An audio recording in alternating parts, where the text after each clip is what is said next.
So we've been talking about how negative emotions are really action signals to help us to get different results by changing the way we think, by changing our perception, or by getting us to take different action. So we've been talking about hurt and anger and frustration. Today we're going to talk about inadequacy. And inadequacy is a feeling of unworthiness that occurs anytime we feel that we cannot do something that we believe that we should. So that's the negative emotion that we feel. It's uncomfortable. But here's the action signal. Here's what we take from it.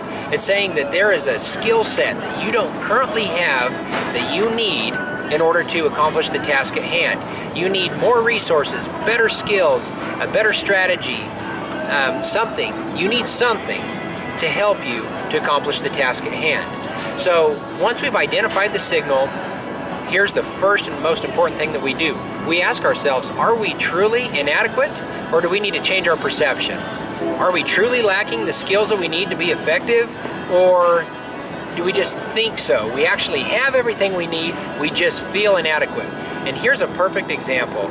You know, in order for me to start my own business in this coaching practice, I've studied for years, and I've been identifying patterns and helping people, and I was getting to the point where I just kept procrastinating. I felt inadequate. My rule for feeling inadequate was I had to know everything. Well, here's the problem. The more I studied, the more skills I got, the more I realized there's more I don't know. And I think a lot of people, that's true. The more you understand, the more you learn, the more things that you never even thought of. And so the more you realize that you don't know. So I had to make a choice. I started my business and I changed my rule for what had to happen in order for me to feel adequate. Second, let's just say you truly are not adequate, you are lacking the skills, there's a couple things you can do. First, get a coach, get a mentor, get a friend, get somebody who you feel is adequate in the area that you want to improve on, because if they're adequate, they'll teach you the skills that they have, and then pretty soon you'll feel adequate.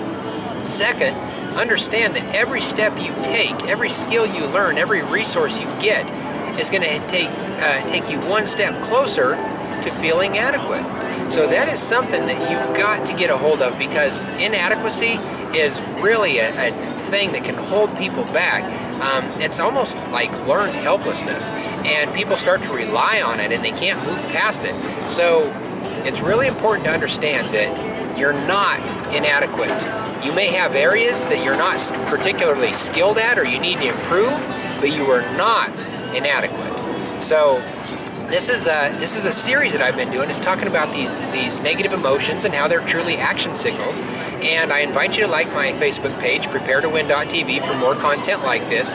But understanding how these negative emotions work, and instead of avoiding them, you actually embrace them as action signals, and you learn the messages that they're trying to teach you or trying to help you with. It's just one step that's going to help you to prepare to win.